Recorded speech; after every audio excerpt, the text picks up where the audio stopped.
Hello everyone. तो हम 2021 prelims का पेपर देख रहे थे और हमने 1 to 20 क्वेश्चंस देख लिए हैं।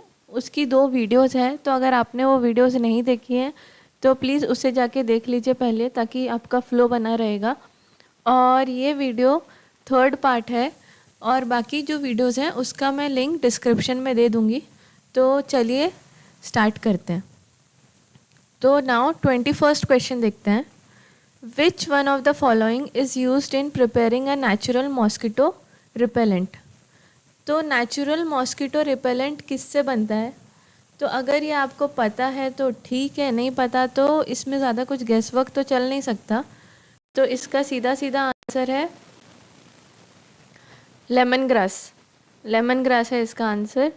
तो अब ये जो है इसको थोड़ा सा देख लेते हैं, मे बी नेक्स्ट टाइम कभी ये ऑप्शंस में आ जाए। नेक्स्ट प्रीलिम्स में यूपीएससी इसको, इस स्टेटमेंट को ऑप्शन की तरह यूज़ कर सकता है या फिर कुछ और आपको as a homework Congress grass, lemon grass, elephant grass और नट ग्रास के बारे में भी थोड़ा थोड़ा जानना पड़ेगा और उसको जान लीजिएगा। उसके बारे में थोड़ा सा गूगल कर लेना, आपको पता चल जाएगा। तो ये जो एलिफेंट ग्रास है ये मेनली अफ्रीका में होती है और ये बहुत बड़ी बड़ी होती है। और ये कांग्रेस ग्रास एक वीड है आई थिंक, जो जब हम अमेरिका से वीट इंपोर्ट करते थे तो उसके साथ आया था, तो उसे बोलते हैं। और ये नट ग्रास आप थोड़ा सा गूगल कर लेना इसके बारे में। बट आपको इस ये करने का मेन मोटिव ये है कि नेक्स्ट टाइम अगर यूपीएससी ऑप्शंस में से कोई क्वेश्चन फ्रेम करता है तो आपको पता रहेगा और आप इसमें से कुछ तो एलिमिनेट कर पाएंगे। चलिए नेक्स्ट क्वेश्चन देखते हैं 22। Consider the following kinds of organisms: copepods, cyanobacteria, diatoms, foraminifera. Which of the above are primary producers in the food chain of ocean? Primary producers बोला है। प्राइमरी प्रोड्यूसर्स कौन होता है? जो मेन, जहाँ से फूड चेन स्टार्ट होती है। तो अगर आपको ये पता होगा फूड चेन के बारे में, ओशन का फूड चेन, तो आपको डायटम्स के बारे में पता होगा और ये बहुत ही बेसिक है। Also this is mentioned in 12th की बायो की एनसीईआरटी में। 12th की बायो की एनसीईआरटी में ये मेंशन है। तो वहाँ पे एक लाइन है, उसमें ये है।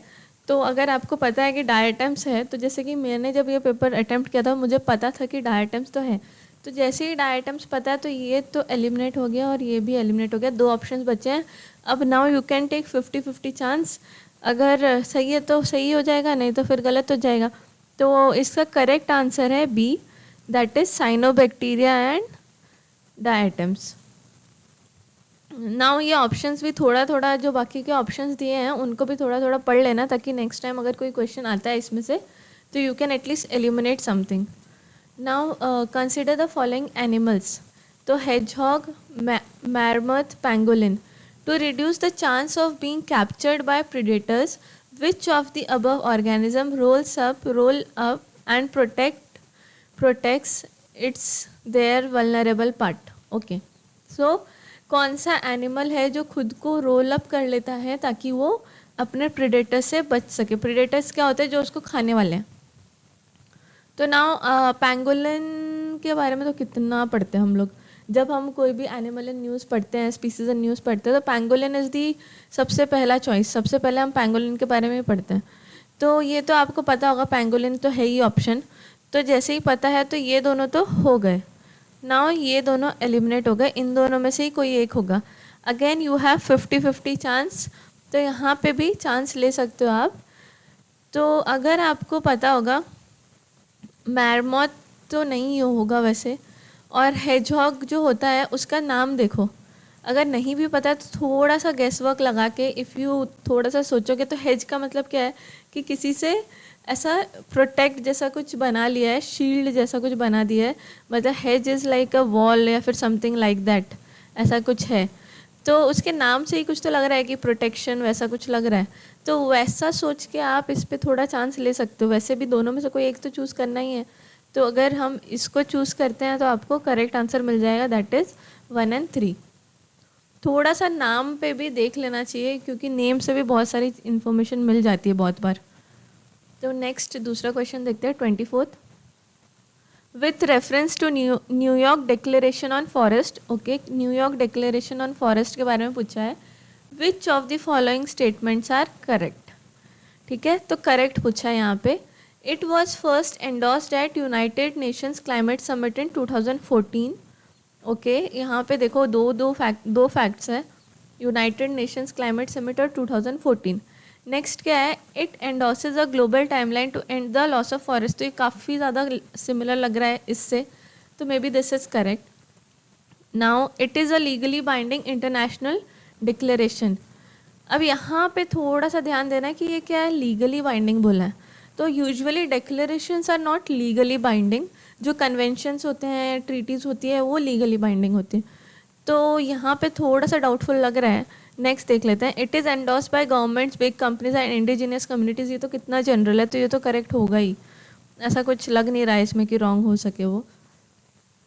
तो उसके बाद देखते हैं, India was one of the signatories at its inception. India इसका एक सिग्नेटरी था जब ये बना था।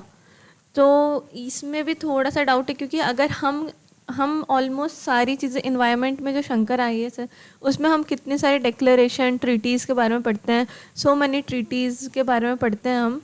तो अगर आपने शंकर अच्छे से करे, तो अगर सोचो ये 2014 में हुआ होता तो बुक में तो होता ही, क्योंकि हम बुक में कितना पढ़ते हैं, हम लोग पेरिस एग्रीमेंट के बारे में पढ़ रहे हैं, कितना कुछ पढ़ रहे हैं, बट ये तो हमने पढ़ा ही नहीं अगर इंडिया से रिलेटेड होता तो वैसे करके you can assume this statement to be wrong.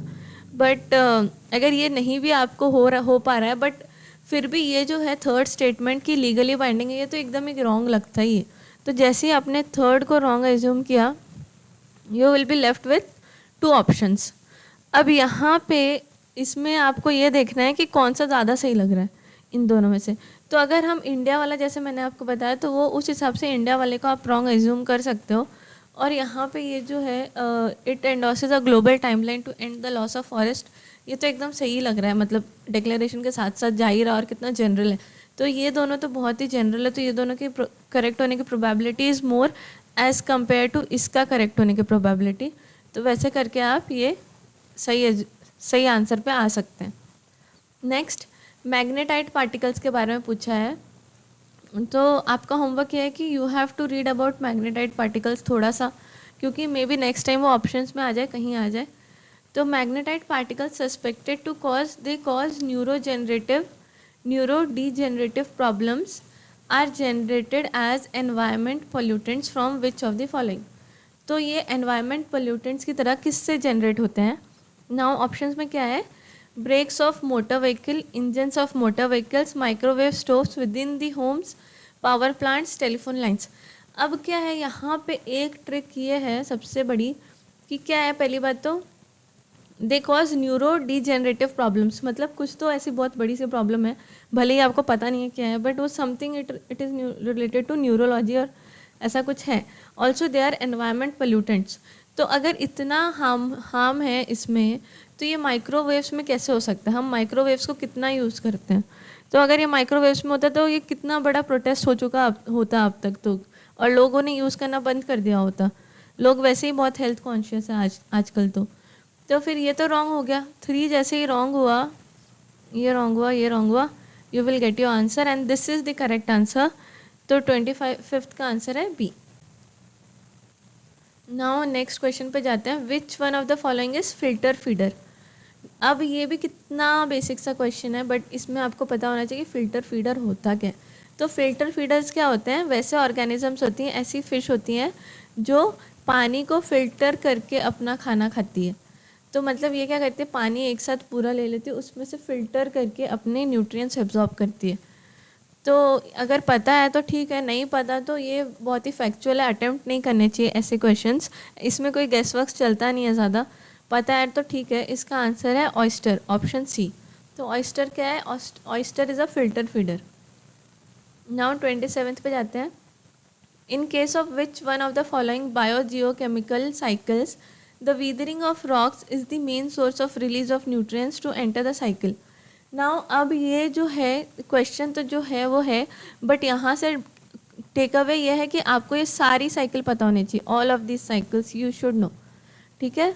क्योंकि ये साइकिल्स बहुत ही बेसिक है, एनवायरनमेंट का बहुत बेसिक कॉन्सेप्ट है, yet they are very important, और यूपीएससी ने बहुत बार क्वेश्चंस पूछे हैं इनसे, तो इसीलिए बहुत अच्छे से पता होना चाहिए सारी साइकिल्स का। और अगर आपको ये साइकिल्स पता है तो you will know this answer. इसका आंसर है फॉस्फोरस साइकिल। बहुत ही बेसिक सा क्वेश्चन है, बहुत ही अगर आपने बेसिक्स अच्छे से किया तो आपको ये कुछ इसमें डिफ़िकल्टी नहीं होगी करने में। बेसिक है, डायरेक्ट है, सीधा किया जा सकता है। नाउ 28 देखते हैं, which of the following are detritivores. अब ये देखो, अब इस साल ये एक चीज़ थी कि यूपीएससी ने जितने भी एनवायरनमेंट, साइंस एंड एनवायरनमेंट का ही बोल सकते हैं इसे, या फिर साइंस एंड टेक्नोलॉजी में बायोलॉजी वाला सेक्शन बोल सकते हैं, तो यूपीएससी ने सारे क्वेश्चंस बहुत ही बेसिक्स वाले पूछे हैं।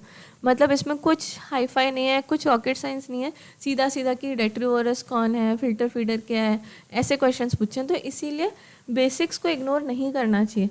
अब डेट्रीवोरस का क्या है, डेट्रीवोरस का मीनिंग पता होना चाहिए आपको।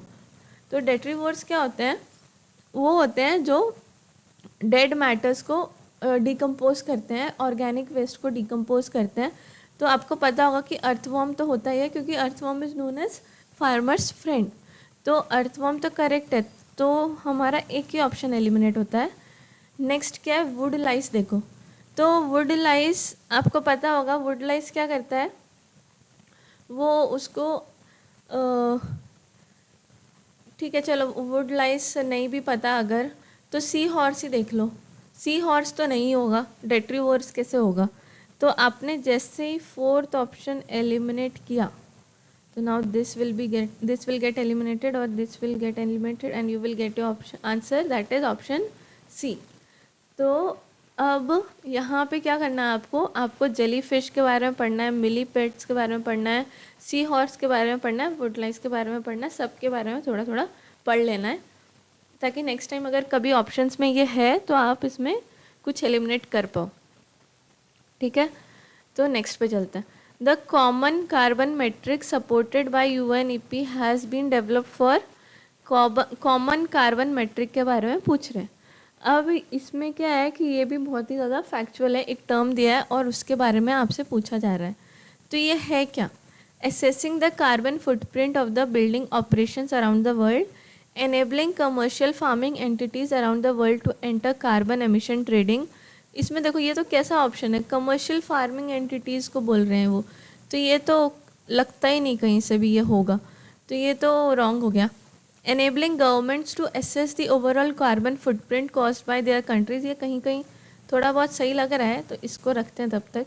assessing the overall carbon footprint caused by the use of fossil fuels by the world in a unit time, ये तो बिल्कुल भी नहीं लग रहा, क्योंकि मेट्रिक कार्बन मेट्रिक बोला है, तो अब इन दोनों में से आपको कोई तो चूज़ करना है। Now look at this option, assessing the carbon footprint of building operations around the world, और इसमें क्या बोला, enabling the government to assess the overall carbon footprint caused by their countries। तो ये कुछ तो मैट्रिक की बात है, तो ये मोस्टली ऐसा ही होगा कि कार्बन फुटप्रिंट हम कुछ तो मेजर कर रहे हैं। तो मुझे लगता है, तो वैसे तो इसमें ज़्यादा कुछ गेस वर्क लग नहीं सकता इस पॉइंट पे, बट अगर और कोई भी आप ऑप्शन ऐसा थोड़ा चूज़ कर सकते हो, 50-50 प्रोबेबिलिटी है, कोई भी चूज़ कर लो। इसका आंसर तो ये है, 29th का आंसर इज़ ए। तो जब 50-50 पे पहुंच जाते हैं तो अटेम्प्ट कर लिया करो, ज़्यादा टेंशन मत लो, क्योंकि फिर करेक्ट होने के चांस ज़्यादा हो जाते हैं। Now which of the following have species that can establish symbiotic relationship with other organism. Symbiotic relationship पूछा, अब ये आपको पता होना चाहिए सिम्बायोटिक रिलेशनशिप क्या होता है। तो ये ऐसा रिलेशनशिप होता है जिसमें दोनों ऑर्गेनिजम्स बेनिफिट करते हैं एक दूसरे से। तो फंगाई आपको पता होगा कि फंगाई सिम्बायोटिक रिलेशनशिप में रहता है, तो ये तो करेक्ट हो गया। नाउ प्रोटोजोआ क्या है, protozoa is a eukaryotic organism, मतलब कि इसमें दो टाइप के ऑर्गेनिजम्स होते हैं, यूकैरियोटिक एंड प्रोकैरियोटिक। तो ये यूनिसेलुलर यूकैरियोटिक है, और they are either free living और पैरासाइट्स। तो पैरासाइट्स तो किसी के साथ में ही रहते हैं, तो इसीलिए ये भी करेक्ट ऑप्शन है। बट यहाँ पे यही है कि आपको पता होना चाहिए सबके बारे में थोड़ा थोड़ा, ज़्यादा कुछ गेस वर्क चलेगा नहीं। बट अगर ये ऐसे पता है तो थोड़ा कुछ कर सकते हो, तो इसका आंसर इज़ डी। तो हमने 30 क्वेश्चन तक देख लिया है. I hope you like this video and please like this video, क्योंकि आपके एक लाइक से बहुत मोटिवेशन मिलता है मुझे to continue this work. And thank you for watching it.